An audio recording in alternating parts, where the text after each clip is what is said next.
Well, if it isn't my lovely students, so glad to see you. Thank you for joining me here on the FreeMelon Society once again. And today we're going to jump back into the secret classroom and we're going to have a little fun. And we're going to talk about fruits. Let's talk about fruit. And you're probably wondering why this video is titled the way it is. And basically today we're just going to have a little fun and we're going to explore the relationship between sex and fruit. I find that there are some interesting correlations that harmonize these two things, these two phenomena. So anyway, without further ado, let's jump into this.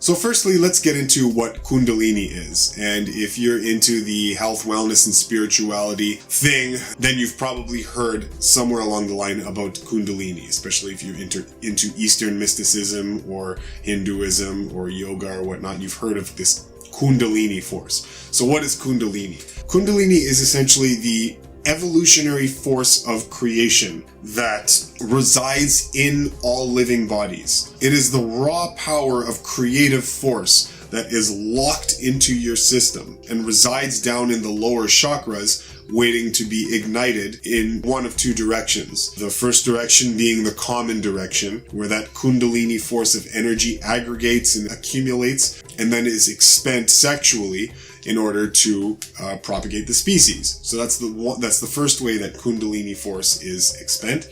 And the other way is the conscious way, is in the higher conscious way, where Kundalini force can be raised along and up the chakra system, up the spinal system, where that same sexual force, instead of being expended in the lower chakras for propagation of the species, is now harnessed and channeled upward, okay, up the chakra system, up the spinal system, to the higher centers, where it ignites spiritual development, okay, higher conscious functioning and all these other lofty things that happen when you raise Kundalini. The lower expenditure of Kundalini is just inherent and instinctual. It's not something that needs any kind of training or any sort of higher development. But the higher expenditure of Kundalini requires a refined, mature, conscious intention to be able to harness and control.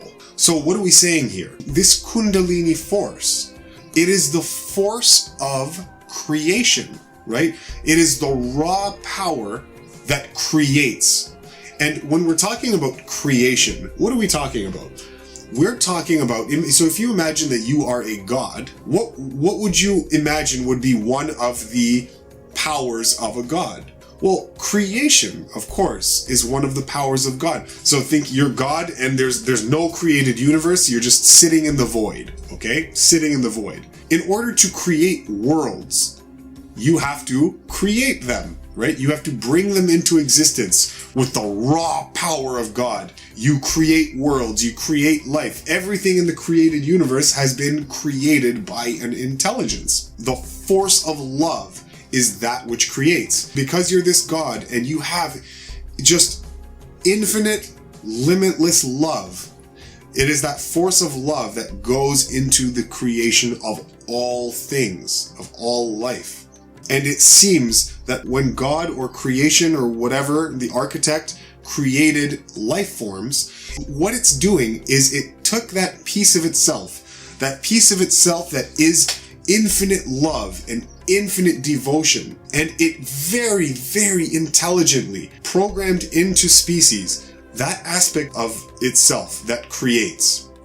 And it decided that it would let organisms experience godliness.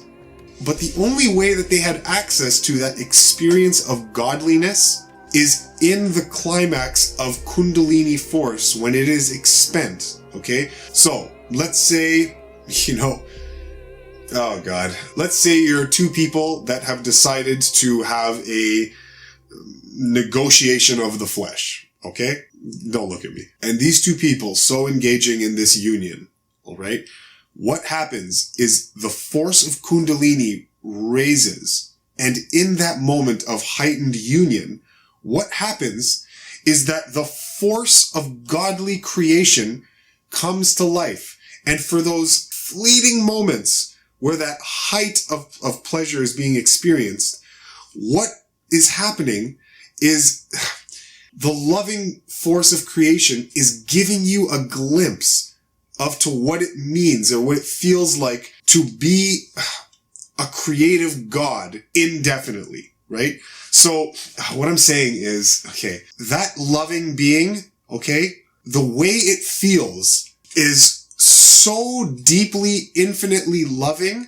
It's so hard for you to conceptualize about what it feels like to be that loving creative being. So in the climax of sexual union, right, for those fleeting moments where you feel that height of loving rapture, it's like the divine, the God is telling you, that little moment, that's what it's like to be me all the time.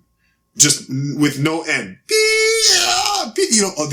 This loving, creative force. And this loving being has set life up in such a way that it is only that state that creates new life. It's beautiful. It's damn beautiful when you think about it. The intelligence behind this system, you cannot even fathom. It's just so remarkable. So it is that creative essence that you are imbued with, okay? And it is only that creative essence, when shared with someone else, is what creates life. And you have effectively created life just like God creates life, except in a much more tailored and slowed down way in physical life. But that's what the divine is trying to get you to experience. It's trying to get you to experience godliness by letting you create, but only at the height of loving rapture. Plant life is no different. Plant life wants to reproduce. It wants to propagate itself. So, this is the interesting thing. So when we're talking about fruit, well, what is a fruit? Fruit is the reproductive part of the plant.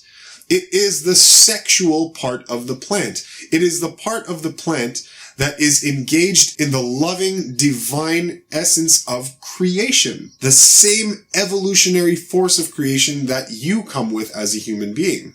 So when you engage in this congress with nature, by taking in the reproductive energy of the plant, in a manner of speaking, you are making love to the plant. You are having sex with the plant, with the tree that produced that fruit. So you in your life, let's say you have a pelvic discussion with someone else, and that pelvic discussion results in a child. Okay.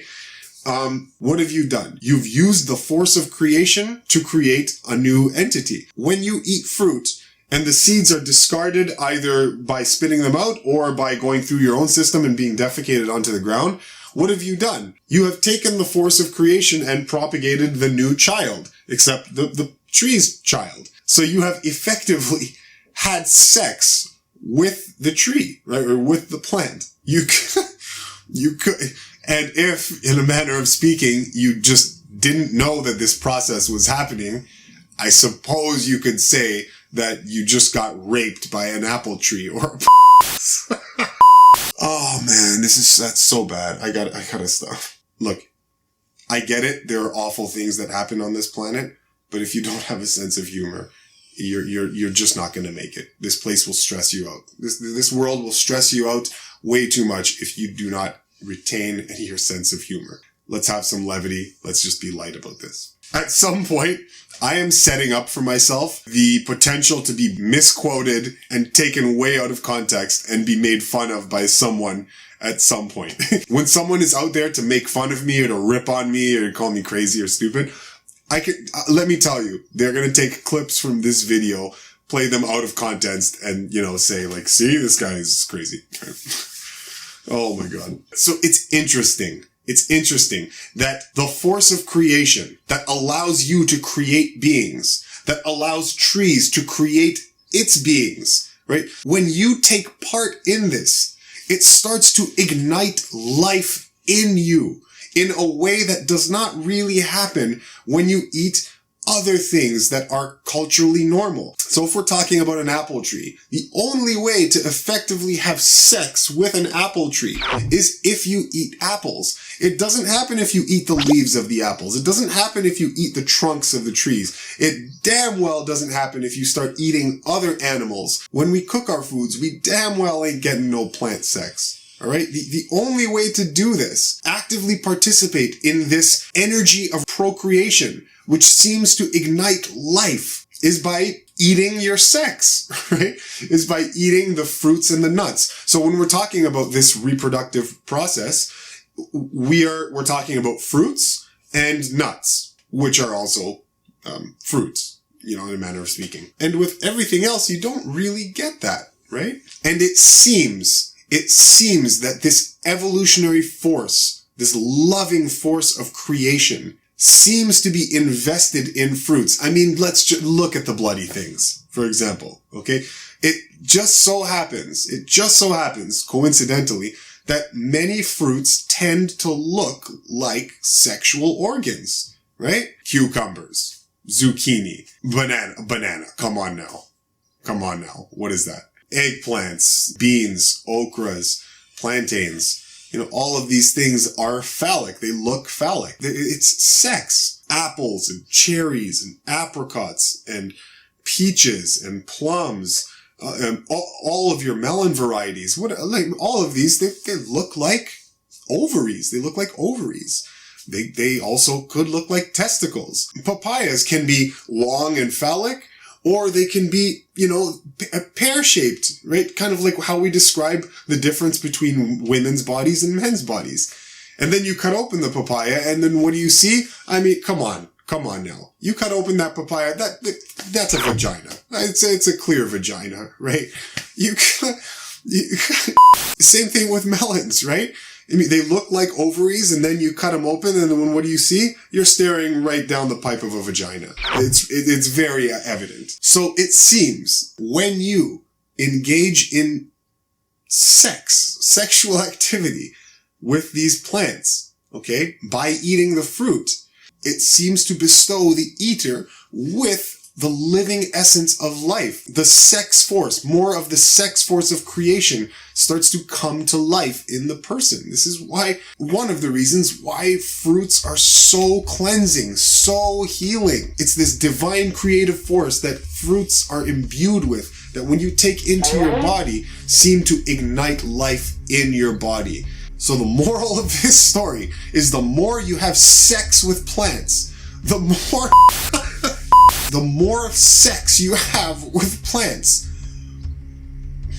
the more life that you infuse in your being. The more life you gift yourself. Oh my God. I know I'm blushing a bit and having fun with this, but no, really, this is very profound. It's a very, very interesting correlation that we can see between that which gives life, the energy of life itself, and how taking in that life energy from plants, exclusively in the fruits of the plants, allows you to participate in this evolutionary process of both you and the plant itself. And it doesn't happen when you eat anything else except the fruits of the plants. Caveat, this does not mean don't eat anything ever besides fruit. That is not the message here. What I am saying is that there is something special about fruits that seems to be different and distinct from all other types of normal nutrition that we consider normal nutrition. There is definitely something peculiar and interesting and energetic and lofty about fruits and the type of sex force, sex energy that they seem to display, that they seem to exhibit. And a clue to this would be that you literally are eating sex organs when you eat fruits.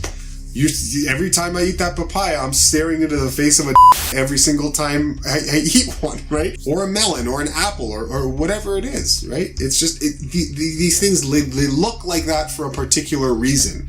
It's because those particular shapes have something to do with geometric, harmonious truth of nature, right? Some shapes, geometrical patterns, are simply expressions of godly creative energy. And that's why our sex organs and our fruits look similar. Again, this is a concept that you can just play with and wrestle with in your head and come to new discoveries and be like, oh man, this is so interesting. The way that the universe has been set up is just so deep and so profound, but yet so simple. That's gonna be it for now, guys. And let's just play devil's advocate with myself just for a second here. Because you could say, all right, Eli, if it's taking in the reproductive organs of the plants that ignites this wonderful process in you, well, why don't I just go chop off the balls of a camel and eat it? I'd be still eating sex force or sex energy from the camel, right? Why don't I just go and eat cow nipples? And it's the same thing. Why don't I just go have a shark shaft and I'm getting the creative evolutionary force through the animal products, okay? Well, no, it doesn't really work like that. You start to run into other problems and the violation of other laws. So in my series of the laws of life, I talked about the law of assimilation. If you don't know what the law of assimilation is, then go back and watch that series, watch that video, and I'll explain it to you. And it has to do with the problems of assimilating particles that have already been worked upon by another individuated ego. And so there are energetic difficulties in trying to reconstitute particles that have already been owned by someone else and then fashioned into yourself and then reworked so that they become part of you.